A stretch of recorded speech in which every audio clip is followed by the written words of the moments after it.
नमस्कार, संध्या किचनमध्ये तुमचं खूप मनापासून स्वागत। आजच्या व्हिडिओमध्ये हेल्दी डोसा आहे।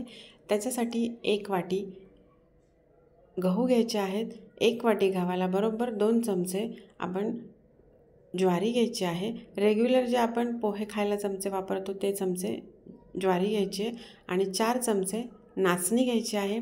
2 चमचे बाजरी घ्यायचे, चमचा तोच वापरायचा आहे आणि 4 चमचे उडदाची डाळ घ्यायची आहे आणि हे व्यवस्थित एका पाण्याने आपण स्वच्छ हे धान्य सगळे धुवून घ्यायचे आहे आणि हे दुपारी 4 वाजता मी भिजत घालते, म्हणजे सकाळी मुलांना टिफिनला द्यायलाही होईल आणि घरातल्या सगळ्यांचा नाश्ताही होऊन जाईल। एवढ्याशा पिठामध्ये हे बॅटरमध्ये 4 जणांचा नाश्ता, एकदम 4 ते 5 जणांचा नाश्ता व्यवस्थित होऊन जातो। आता धुवून घेतल्यानंतर ह्याचं एकाच पाण्याने धुवायचे आणि याच्यावर मी झाकण ठेवून देते। आता रात्रीचे 10 वाजले, 10 वाजेपर्यंत हे धान्य खूप छान फुललेले आहेत आणि आता ह्याच्यातलंच पाणी आपण वेगळं काढून घ्यायचे आणि थोडं थोडं पाणी घालून हे बॅटर आपण रेग्युलर डोसा जसं बनवतो त्याप्रमाणे बनवून घ्यायचे। एकाच भांड्यामध्ये हे वाटून होणार आहे कारण याची क्वांटिटी खूप कमी आहे। आता वाटून झालेलं आहे, तुम्ही बघू शकता खूप थोडंसं पीठ दिसतंय, पण सकाळ खूप छान फुलणार आहे।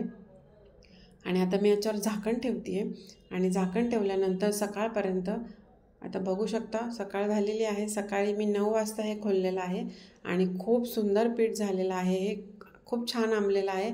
एकदा ह्याला हलवून घ्यायचे पिठाला आणि नंतर ह्याच्यामध्ये मीठ घालायचे आणि मीठ घातल्यानंतर 1/4 वाटी पाणी घालायचे। हे पीठ जास्त पातळ करायचं नाही आहे। पाणी घालून एकदा व्यवस्थित छान मीठ आणि पाणी एकदम छान हलवून घ्यायचं आहे आणि मी पॅन गरम करायला ठेवलेला आहे।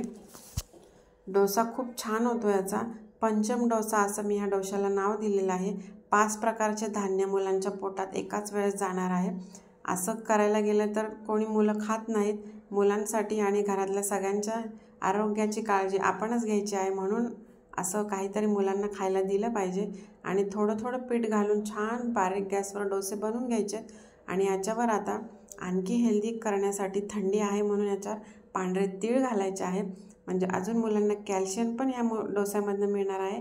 आणि वरनं फक्त मिरची पावडर सगळीकडे भुरभुरायची आहे आणि कोथिंबीर घालायची आणि मुलांसाठी खास याच्यावर चीज किसून टाकायचं आहे। डोसा बघू शकता खूप छान कुरकुरीत झालेला आहे आणि तुम्ही सॉससोबत सुद्धा देऊ शकता किंवा चटणीही बनवून मुलांना खायला देऊ शकता।